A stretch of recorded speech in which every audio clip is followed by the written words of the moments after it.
Precisa de uma resposta de Deus? Então, você precisa estar conectado ao que a Bíblia diz.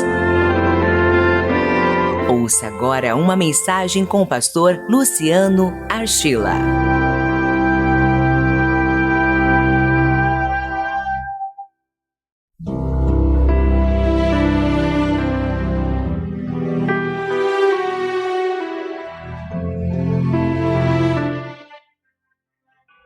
Graça e paz, pessoal. Um ótimo início de tarde para todos, hein? Bom, eu quero chamar a sua atenção para a palavra de Deus. Eu vou falar aqui de dois personagens incríveis, fantásticos na Bíblia Sagrada, e suas histórias estão relatadas nos dois livros de Reis. Incrível! Obviamente você já ouviu falar deles. O primeiro profeta, são dois aliás, é Elias, e o segundo, Eliseu. Bom, refletindo a respeito deles, ainda hoje pela manhã, como eu pude perceber que a vida ela é feita, com toda certeza, de escolhas. Incrível! Uma pessoa pode ser derrotada ou vitoriosa de acordo com as escolhas que ela toma na vida. Um pai pode ser bem-sucedido ou mal-sucedido. Uma empresa pode ser rica ou pode ser falida. Tudo depende das decisões que nós tomamos. E claro que as decisões não são tomadas apenas dizendo, escolhendo, mas se esforçando, trabalhando. Eu admiro demais as pessoas bem-sucedidas, e eu não estou apenas falando de dinheiro, também. Eu admiro as pessoas que conquistaram patrimônio. Não foi da noite para o dia, nem do dia para a noite. Foi um processo onde se deixou muitas lágrimas e às vezes até mesmo sangue. Sabe aquela expressão, deixou o sangue naquele propósito, naquele projeto?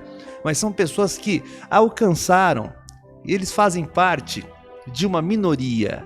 Esses grupos fazem parte de uma minoria, porque a maioria das pessoas, infelizmente, elas não prezam muito por fazer a sua parte, por se mexer, por lutar, acordar cedo, sair de casa quando o sol nem se levantou e voltar quando ele já se recolheu há muito tempo. Eu admiro as pessoas. E dentre as pessoas que eu admiro, sabe o que eu vejo comum a todas elas? As decisões que elas tomam. Verdade que até mesmo dentro da minha própria família, eu já vi pessoas tomando decisões que arrebentaram com o destino delas. Gente que tinha tudo para dar certo, para fazer o que precisava ser feito, para viver o que Deus tinha para ser vivido, mas fizeram as suas escolhas erradas. As piores escolhas que nós podemos ter na nossa vida está no campo da nossa família. E por quê? Porque de acordo com a importância do propósito e do projeto, é aí que nós temos que ter muito mais cuidado. Quando eu falo a respeito, quando eu cito os dois profetas, Elias e Eliseu, eu preciso traçar, inevitavelmente, um paralelo entre um e outro. O que eles tinham em comum? Ambos eram profetas, e cá entre nós, diga-se de passagem, grandes profetas na Bíblia Sagrada. De maneira que nós estamos falando hoje aqui, essa é a minha proposta, falar muito bem deles com relação às decisões que eles tomaram na vida, porque eles são ícones, exemplos a serem seguidos. Acredito que esse é o grande desafio de todo cristão. Olhar para a palavra de Deus e aprender com aquilo que deu certo, aprender também com aquilo que deu errado. Hoje nós vamos falar de duas pessoas que deram muito certo, porque fizeram as melhores escolhas. Ambos, portanto, foram profetas. Andaram com Deus. Eu quero destacar aqui a pessoa do profeta Eliseu. Elias já no momento profético da sua vida, quando já estava cansado e Deus respeitou a canseira dele, deu a ele duas tarefas: a de consagrar um profeta, a de consagrar também um rei. E o interessante é que Deus mostrou para o profeta Elias quem é que deveria ser consagrado como profeta. Então ele saiu, não sei se sem destino ou se Deus já havia desde o início apontado exatamente o lugar e a pessoa, mas eu sei que ele se encontra com Eliseu e Eliseu toma uma das melhores, se não a melhor decisão da sua vida. E qual que foi a decisão? De topar ser consagrado a profeta. E sabe por que eu digo isso? Porque Deus nos chamou para exercer este ofício. Embora eu esteja traçando um paralelo entre Elias e Eliseu, mas eu também quero estender esses traços paralelos ao tempo que nós estamos vivendo, a todos nós, e especialmente aquele que está tendo acesso a esse vídeo e a esse áudio. Quantas vezes Deus nos quis consagrar para a sua obra? Eu não estou falando tão somente, e quem é do ambiente da igreja sabe muito bem disso, eu não estou falando de uma consagração a uma função, por aquele óleo que é derramado na presença de muitos. Eu estou falando de algo mais profundo do que isso, algo interno, algo que marca e mostra ao mundo inteiro o que nós somos de verdade. Eliseu, ele era uma pessoa que trabalhava na terra. Aliás, no momento em que ele foi chamado, escolhido, ele estava fazendo o seu trabalho duro. Ele estava lavrando a terra. Ele poderia tão somente dizer: não, eu já tenho o meu trabalho, eu já fiz as minhas escolhas. Talvez ele já conhecesse o profeta Elias e ele sabia que o ofício de um profeta, de alguém que decide fazer o que Deus mandou, de viver aquilo que Deus designou para que ele vivesse, talvez ele, conhecendo a história do próprio profeta que estava ali para consagrá-lo também a um, ele disse: não quero, eu tenho conhecimento da sua vida, eu sei das lutas que você tem enfrentado, é verdade que eu sei de como Deus tem usado você, não quero. Não, ele não disse isso. Primeira grande escolha desse profeta chamado Eliseu, ele disse: eu topo. E ele fez duas coisas que mostram a personalidade, que apontam para a sede e a fome de Deus que ele tinha, que depois se comprova na sua trajetória profética. A primeira coisa que ele faz, a primeira decisão, é ir para casa depois da consagração e beijar o pai e a mãe. Com esse ato, ele está dizendo: pai, estou indo embora de casa, estou indo viver a minha vida profética. Afinal de contas, eu não tenho dúvidas de que enquanto ele lavrava a terra, ele arava a terra, ele tinha talvez esse sentimento. Talvez não, eu tenho certeza que ele tinha. Puxa vida, eu não sinto que eu estou fazendo algo que Deus me chamou para fazer. Veja que ele aceita imediatamente, não tem um diálogo entre ele e o profeta do tipo: peraí, eu primeiro vou estudar, depois eu vou me formar, depois eu vou casar. Ele larga tudo, absolutamente tudo. E uma das marcas da sua certeza é que ele vai para casa e ele dá uma satisfação ao pai e à mãe. É como se ele estivesse dizendo assim: vocês me perderam, mas me perderam para Deus. Eu vou viver algo que dá sentido para a minha vida. Um profeta chegou, um profeta renomado, um homem de Deus, colocou as mãos sobre a minha cabeça e já me ungiu profeta, então eu vou viver tudo o que Deus tem para mim. Segunda decisão que ele toma, não menos importante, que é de queimar o seu trabalho, os carros, os aparatos e até mesmo os bois. Sabe por quê? O que ele estava querendo dizer com essa atitude? Para esse trabalho eu não volto nunca mais. Ele fez algo importante. Ele destruiu aquilo que seria para ele uma segunda opção. Agora ele não tem mais opção. No momento em que tudo isso estava acontecendo, chegou então essa ideia sobre a cabeça dele: eu estou destruindo o meu trabalho porque eu não quero ter uma segunda opção. E ele fez algo absolutamente incrível, porque no ofício profético que ele ainda não conhecia, ele sabia que não seriam apenas flores jogadas na estrada diante dos seus pés. A considerar que ele já conhecia, pelo menos, as histórias do profeta Elias, ele já foi um tanto quanto maduro para esse caminho, dizendo: eu sei que eu vou passar por sofrimentos, eu sei que eu vou ter que enfrentar 1 ou 2 gigantes por dia, porque é assim, quando você decide fazer algo para Deus, os inimigos surgem, eles brotam, circunstâncias de repente advêm e se colocam diante de nós, porque você decidiu simplesmente fazer a vontade de Deus, algo legitimamente bom em tese. Mas as pessoas se levantam, porque assim como Deus tem os seus filhos, o diabo também os tem. Então, quando você decide viver o seu propósito nesse mundo, entenda uma coisa: são muitos os inimigos que vão surgir. São as tempestades que de repente, sabe, esses de repentes da vida, de repente cairão sobre você. Mas por que ele decide? Por que ele escolhe? Porque ele entende que aquilo é o verdadeiro propósito da sua vida.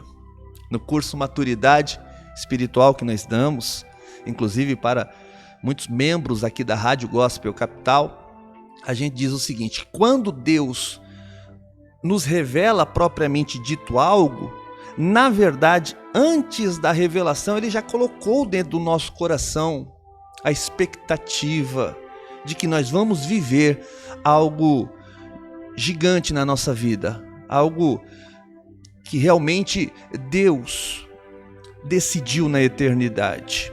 Eu não sei o que você está fazendo na terra nesse momento, eu não sei, mas eu desenvolvi uma tese. Você pode fazer o que você quiser na sua vida. Você pode casar, legítimo, estudar, legítimo, você pode viajar o mundo, legítimo também. Você pode fazer o que você quiser na sua vida, você pode ser um empresário, você pode buscar a sua profissão, você pode ser o que você quiser na sua vida.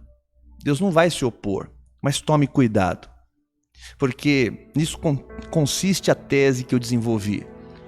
Quando você vem a esse mundo e faz tudo menos o que motivou o seu nascimento, então você, ainda que seja tudo nessa vida, não vai ser feliz. Sabe por quê? Deixa eu usar o exemplo aqui da ferramentaria de uma oficina.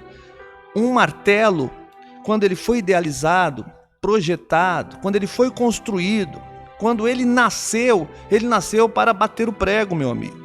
Ele não nasceu para apertar a porca. Então, ele só vai ser de fato martelo se ele estiver cumprindo com aquilo que objetivou o seu nascimento, a sua concepção.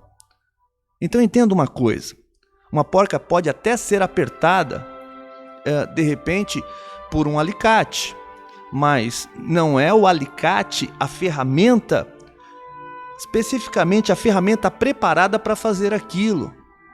Porque nós temos a chave de fenda para isso, ou a Phillips. Veja, a analogia cabe muito bem para nós também. Nós não viemos a este mundo tão somente para aqueles que são ser um policial. Eu não vim a esse mundo tão somente para ser um engenheiro, um jogador de futebol, um advogado. Eu não vim a esta terra, meu amigo e minha amiga, tão somente para ser uma costureira, um costureiro. Não, nós não viemos a esse mundo tão somente para casar. Você consegue imaginar Deus da eternidade dizendo assim: eu vou criar José, eu vou criar Valéria, eu vou criar Monique, eu vou criar Daniela, eu vou criar Andressa para ser uma costureira, para ser um ou uma policial? Eu não consigo imaginar Deus sentado no trono, imaginando essas coisas, tendo ideia com relação a essas coisas. Mas eu consigo vislumbrar Deus, porque eu conheço o caráter dele ao observar a palavra de Deus, que ele disse assim: eu vou criar Renato, eu vou criar José, eu vou criar quem quer que seja, para ser uma bênção, para entender o propósito da vida, para fazer exatamente aquilo que está motivando o seu nascimento, para divulgar a palavra, para pregar aos quatro cantos deste mundo, para ser um missionário, para ser alguém que faça a diferença na vida de outra pessoa. Não nos parece mais coerente imaginar um Deus que age dessa maneira? Então, quando aquele menino que era um empresário, os pais eram os donos da lavoura, quando ele entendeu que estava diante da oportunidade da sua vida, aquilo que traria todo o sentido para ele, quando ele queima os carros, quando ele queima os bois, quando ele se desfaz do seu trabalho, ele está pensando o seguinte: eu vou destruir o meu plano B, porque quem é usado por Deus, quem vai viver o propósito de Deus na terra, não tem direito de voltar atrás. E certamente, quando ele estivesse passando por dificuldades, quando viesse aquele pensamento sobre a cabeça: desiste disso daí, você tem um trabalho, você tem algo lá atrás, se isso aqui não der certo, você volta e continua a sua vida. Entende que a decisão de destruir o plano B faria toda a diferença? Porque quando esses pensamentos brotassem, e brotam mesmo, ele diria: eu não tenho para onde ir, eu não tenho um plano B. Aliás, eu só tenho um plano, o plano de ser aquilo que Deus pediu que eu fosse, daquilo que Deus um dia na eternidade sonhou para a minha vida. E ele então sai dali e começa a ser um ajudante na vida do profeta. Sabe aquela questão do estágio? Tem uma outra coisa que me chama bastante atenção. Eles eram profetas, mas antes de ser um profeta do tamanho do profeta Elias, ele se submeteu ao profeta. Interessante isso, a decisão de ser servo antes de ser senhor. A decisão que ele tomou de procurar absorver tudo o que o profeta tinha para ele, e a sua trajetória como servo foi exemplar. Por isso que a cada dia Deus confirmava muito mais o seu ministério profético sobre a terra. É como se Deus dos céus olhasse e dissesse: isso, é exatamente isso. Ele está cumprindo o estágio, ele está aprendendo a obedecer, a se submeter. Eu vou usar essa criatura porque ela está pronta para ser usada. Ela tem um coração maleável, ela tem um coração tratável. Eu vou lidar com o profeta. E ele sabia, o nosso Deus sabia, que quando um profeta tem um coração maleável, Deus então tem toda a liberdade para agir no coração do profeta, porque uma vez que a gente ainda esteja cumprindo o nosso propósito, fazendo as coisas de acordo com a vontade de Deus, nós ainda estamos sujeitos à queda, aos tropeções, e se nós não formos tratáveis, ainda que como profetas, então tudo aquilo que um dia Deus sonhou não vai funcionar como Deus sonhou que funcionasse. Ele tomou a decisão de fazer o que precisava ser feito para viver o que estava disponível como vida de alguém que cumpre a palavra de Deus. Tem direito, você tem direito a viver com Deus. Eu não sei se você tem o direito de viver uma vida sem problemas. Eu acho que não. Sabe por quê? Porque o nosso Senhor Jesus já predisse, ele já havia dito, antes de nós nascermos, que neste mundo nós haveríamos de passar pelas aflições. Aliás, ele mesmo passou pelas aflições dessa vida. E no Evangelho de João está escrito: o servo não é maior do que o seu senhor. Se o senhor sofreu, o servo, portanto, haverá de sofrer também. Mas o que é, então, que nos faz seguir por esse caminho, ainda que no meio do caminho a gente vai experimentar o sofrimento? é a esperança, senhores. A esperança de que Ele vai voltar a qualquer momento. A volta de Cristo, ela é iminente. Pode até ser que você não me veja concluir essa mensagem. Pode ser que eu suba, essa é a minha esperança. Pode ser que todos os equipamentos aqui no estúdio fiquem ligados e depois alguém desliga, eu não sei. Eu sei que eu posso ir embora a qualquer momento. O arrebatamento da igreja está mais próximo de mim agora do que esteve ontem. E cada dia que eu vivo não é um dia que eu vivo a mais, mas é um dia que eu vivo a menos. Sabe por quê? Porque quando Deus projetou propósito de vida para mim nesse mundo, Ele também projetou propósito de vida eterna. E esta é a promessa que Ele nos fez, a vida eterna. Mas esse mundo no qual nós vivemos, onde nós temos o direito das escolhas, e lembra que eu disse aos senhores que as pessoas bem-sucedidas são as pessoas que fazem as escolhas acertadas de vida. Enquanto eu cumpro o meu ministério, enquanto eu o instigo para que você também cumpra, nós todos estamos, na verdade, fazendo o que precisa ser feito para experimentar algo na eternidade que vai ter que ser vivido, meu amigo. Então, eu gostaria que hoje você pudesse refletir a respeito de tuas decisões. Decida o que você quiser na sua vida.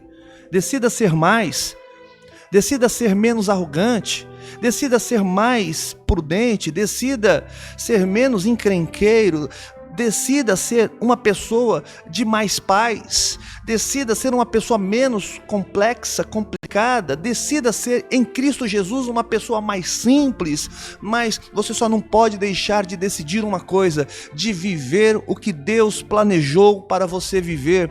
Porque afinal de contas, se você ainda não vive o que Deus planejou para você viver, você concorda que não existe um sentido, que talvez você não esteja satisfeito com as coisas, talvez esteja aí a resposta que você tanto busca. Eu só não sou feliz porque eu sou tudo, menos o que Deus pediu para que eu fosse. Sabe o que eu penso a respeito do meu ministério? Senhor, me abra as portas para eu fazer mais.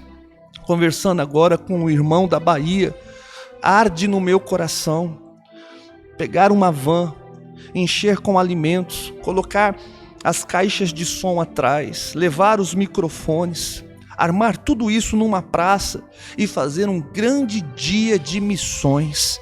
Essa pessoa me disse o seguinte: pastor, aqui na minha cidade existem muitas igrejas, mas ainda assim, existe também muita carência.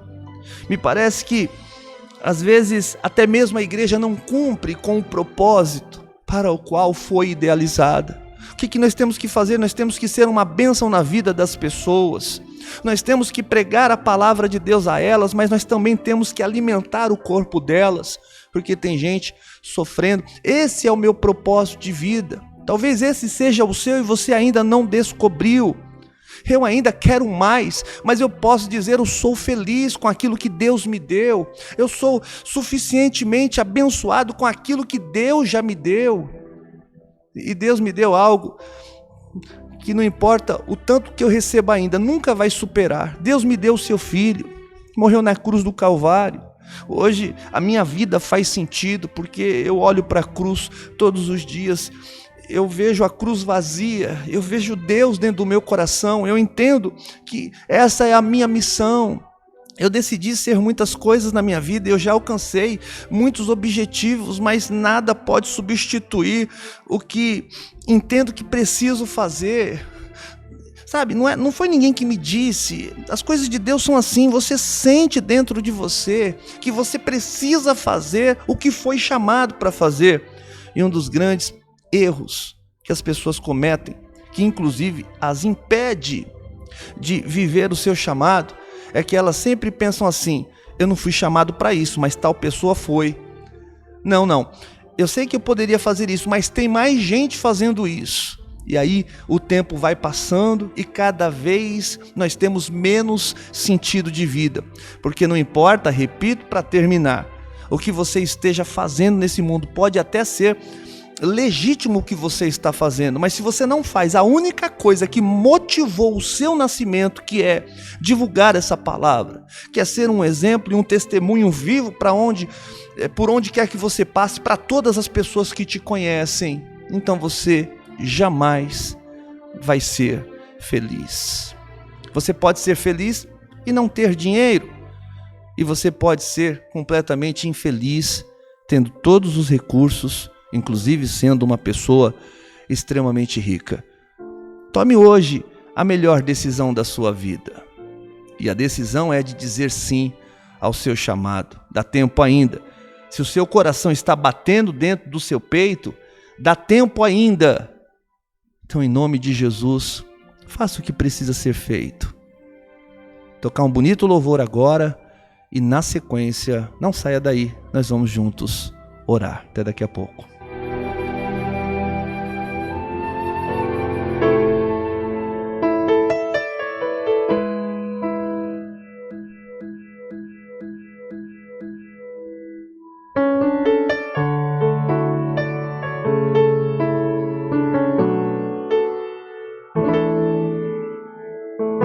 Se atentamente eu ouvir a tua voz e obedecer, seguir os teus passos e jamais me desviar, se o meu coração se achar sempre puro e fiel a ti, se a tua vontade sempre for o meu prazer, o deserto então será manancial, sem medidas fluirão as tuas bênçãos sobre mim, mas que abundantes serão, eu viverei tudo que tens pra mim. A tua mesa sempre eu comerei e me fartarei do melhor de tuas mãos, se a tua voz ouvir e obedecer.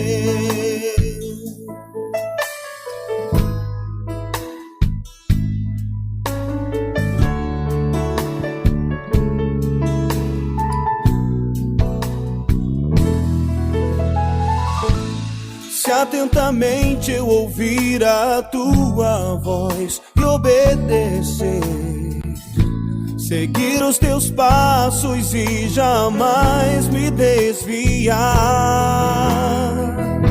se o meu coração se achar sempre puro e fiel a ti, se a tua vontade sempre for o meu prazer,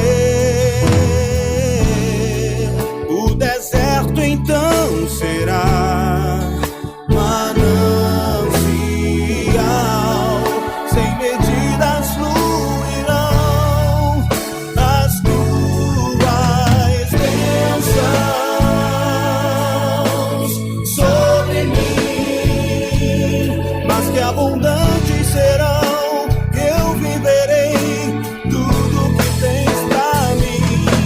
Na tua mesa sempre eu comerei e me fartarei do melhor de tuas mãos, se a tua voz ouvir.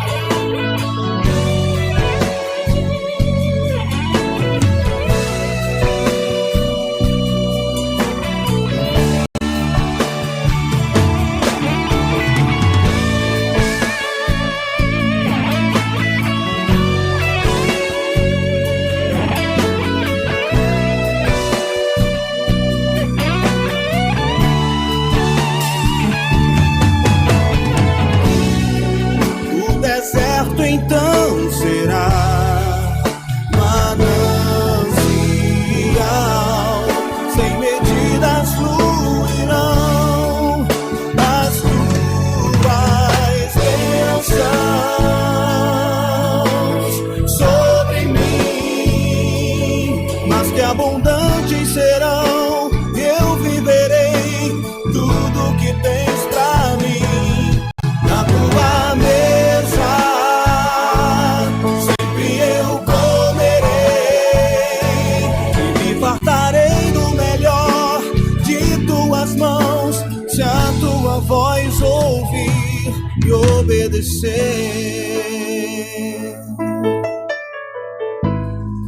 Eu vou te obedecer, custe o que custar.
É isso, pessoal. Vamos adorar a Deus agora através da oração.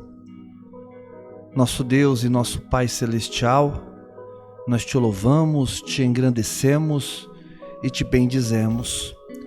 Tu és Deus em cima no céu e também o é embaixo na terra. Todas as coisas te glorificam, porque todas as coisas foram criadas pelo Senhor. Eu quero te engrandecer. Aliás, tudo aquilo que o espírito humano, na sua criatividade, puder fazer para redundar em louvor e adoração ao seu nome, que se faça, portanto. Eu te louvo para sempre, eu te glorifico e eu sou grato. Grato pelo meu chamado, grato pela vida eterna. O Senhor é um Deus maravilhoso, glorioso, bendito e poderoso. E por meio das palavras, ainda que bem encaixadas, ficaria bem difícil, de qualquer maneira, mostrar através delas a nossa gratidão. Porque é uma coisa do coração, é uma coisa da nossa boca. Pai, talvez o melhor agradecimento que a gente possa prestar, demonstrar, é através das nossas atitudes e não através do nosso discurso. O Senhor conhece aqueles que são teus, e ao olhar para o coração daqueles que são teus, o Senhor consegue enxergar a verdade ou não, aquilo que de fato é ou simplesmente travestido de uma emoção por meio das palavras. O Senhor sabe tudo quando nos enxerga. Aliás, o Senhor nos sonda. Portanto, meu Pai, eu quero hoje lhe agradecer pelo ouvinte da Rádio Gospel Capital e também pela vida daquele que está assistindo esse vídeo agora. Que a sua presença santa, poderosa e gloriosa possa estar sobre a vida de todas as pessoas. Guarda cada pessoa, guarda cada filho, cada familiar do seu servo nesse momento, esse mundo tão perigoso, que a gente não sabe, meu Deus, se sai e se volta. Se não for a tua mão fazendo sombra sobre a nossa vida, o que haveria de ser de nós? Portanto, meu Deus, eu quero mais uma vez usar desse momento para lhe agradecer através da vida, agradecer tudo que o Senhor tem feito para mim, por mim. O Senhor me tem dado uma família linda, maravilhosa, uma esposa incrível, 3 meninas que só me enchem de orgulho, e aqui hoje faço uma revisão de tudo que já passei nessa vida, e ai de mim se não fora o Senhor na minha história. Quando eu não tinha nada, o Senhor se apresentou para mim e me deu tudo. Aliás, eu tenho muito mais hoje do que imagino que deveria ter. Eu sou um privilegiado, um abençoado. Eu tenho ar nos meus pulmões, eu tenho capacidade cognitiva, de locomoção também, eu tenho a minha fé é tudo o que de mais importante eu tenho, e eu jamais seria nécio de trocá-la por qualquer coisa desse mundo, dessa vida. Eu te louvo, portanto, eu te agradeço. Tu és bom, sua misericórdia dura para sempre, tu és incrível. Mas eu sei, meu Deus, que existem pessoas que estão passando por sérias dificuldades nesse momento. Por gente que não sabe o que vai fazer. Pessoas que estão diante de ameaças e cá entre nós estão com medo. Eu lhe peço, meu Deus, portanto, que a sua palavra encoraje essa pessoa agora. Torne ela uma pessoa destemida no mundo dos espíritos. Que quem olha para ela tenha receio de mexer com ela, porque ao vê-la, que possa ver o próprio Deus, que possa enxergar uma força sobrenatural nela e chegue a uma conclusão que não é bom negócio mexer com quem crê no Senhor, com quem tem a sua fé. Pai, a nossa fé é o idioma que nós falamos. O Senhor entende o que a gente diz e nós entendemos o que o Senhor fala. A nossa fé é a ferramenta que nós precisamos para continuar vivendo a nossa vida, porque na vida, entre o útero e o túmulo, nós vamos enfrentar as piores adversidades. O tempo vai estar bom em algum momento, mas de repente vai virar tempestade, o céu vai ficar cinza e nós vamos viver, meu Pai, o inverno da vida. Nos prepara, nos ajuda e nos dá essa maturidade para enfrentarmos com alegria, com esperança e munidos da nossa fé tudo o que tivermos de enfrentar. Não nos tire do desafio. O desafio nos enobrece, nos engrandece. Desafios são permitidos para que a gente possa acessar os melhores e maiores prêmios, mas nos livra, por favor, te peço, daquelas pessoas que, segundo a Bíblia, não conseguem dormir se não fazer maldade antes. Tira do nosso caminho gente que caminha com dolo no coração, prontas para fazer maldade contra a gente, contra a nossa família. Nós apresentamos também todas as pessoas que estão desenganadas pela medicina. Às vezes nós achamos que temos problemas, quando na verdade a gente olha para o lado e aí a gente vê o verdadeiro sofrimento que o ser humano pode experimentar. Quantas dessas pessoas agora estão nas UTIs? Às vezes essas pessoas nem dor estão sentindo, estão medicadas, entubadas, inconscientes. Mas e a família dessa gente que não para de chorar? Que não para, meu Deus, num momento vem com fé, no outro momento perde toda a fé, numa hora acredita, de repente não acredita em mais nada. Tem gente que acha que de repente tem mais vida para viver, mas tem pessoas que já têm a certeza que o ponto final chegou.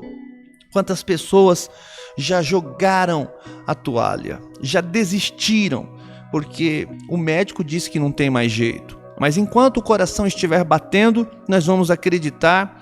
E via de regra a igreja não desiste, a não ser que haja uma revelação específica para não orar mais por tal coisa, por tal problema. Eu, meu Deus, hoje entendo que o Senhor não é o Deus das causas difíceis. O Senhor é o Deus das causas impossíveis. A dificuldade é para nós, meu Deus, mas nem a impossibilidade é para o Senhor. Então, se o Senhor quiser confundir a medicina e levantar essa pessoa que se encontra nessa condição, o Senhor pode. Nós estaremos aqui orando por todas as pessoas. Mas tem gente que está sentindo dor agora e não foi ao hospital. Se for para ir ao hospital, cada vez que sente dor, essa pessoa vai morar dentro do hospital. É aquela dor de cabeça que chega, meu Pai, sempre naquela determinada hora. A pessoa não consegue dormir. Enquanto todo mundo está celebrando, ela vai para um quarto, ela apaga a luz, porque é o único momento em que ela sente menos dor, em que ela fica menos nervosa, é quando ela apaga a luz e fecha a porta. Mas o Senhor não nos criou para sermos habitantes de quartos escuros. Eu quero lhe pedir agora que o Senhor também possa intervir através da nossa intercessão na vida dessa pessoa depressiva. É espantoso o número de pessoas que diariamente suprimem a própria vida, que tiram a própria vida por falta de sentido.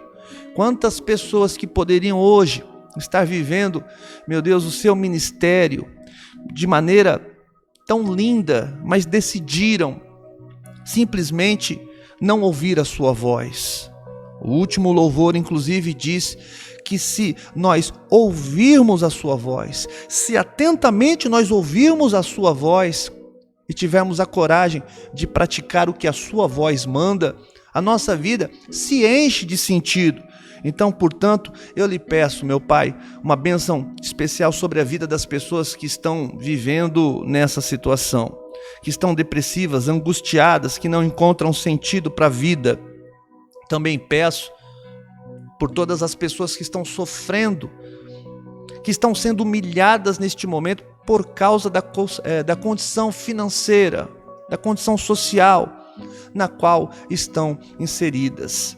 São pessoas que estão com a sua autoestima lá embaixo, humilhadas. São pessoas criativas, mas porque estão tão tristes, estão, meu Deus, vivendo a sua vida lá embaixo, abaixo daquilo que poderiam. Traz essa pessoa hoje, meu Deus, para ser honrada. Eu sei que o Senhor tem as pessoas e o lugar onde elas estão sendo honradas agora. Enche elas com o seu Espírito Santo, porque essa pessoa primeiro precisa saber que o problema dela não é dinheiro, não é casamento ruim, não é vida financeira abaixo daquilo que deveria ser. O grande problema da humanidade hoje é a falta do Senhor dentro do coração dela. Então, se essa pessoa tiver nesse momento a recuperação da intimidade contigo, ainda que ela não tenha dinheiro, ela tem sentido. Ainda que o casamento dela não esteja legal, ela vai ter orientação para reverter todo e qualquer quadro adverso. O grande problema do ser humano não é dinheiro, é falta de Deus dentro do coração. Então eu lhe peço também que a sua graça e essa palavra que foi pregada, ela possa inundar, encher os corações vazios. Faça isso por essa gente hoje, Senhor. Gente vazia só precisa de uma coisa, ser repleta do Senhor. Quando o Senhor entrar, quando o Senhor ali estiver, há de se fazer, portanto, toda a diferença. Se a minha voz que hoje, meu Deus, está sendo ouvida por essa pessoa, já mudar a vida de uma única pessoa, o meu propósito vai ganhar um novo sentido nesse dia. Portanto, eu lhe peço, pelo ouvinte e pelo espectador desse vídeo, que essa pessoa seja abençoada e seja cheia de fé, em o nome do Pai, do Filho e do Espírito Santo de Deus. Amém.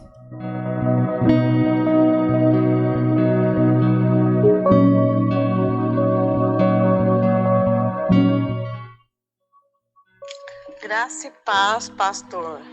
Seja bem-vindo aqui na Europa. Estou ligada e conectada aqui na rádio. É uma bênção essa rádio na minha vida. E eu estou aqui acompanhando a programação e passando para desejar, eu não sei se é boa tarde. Aqui são 4h13 da tarde.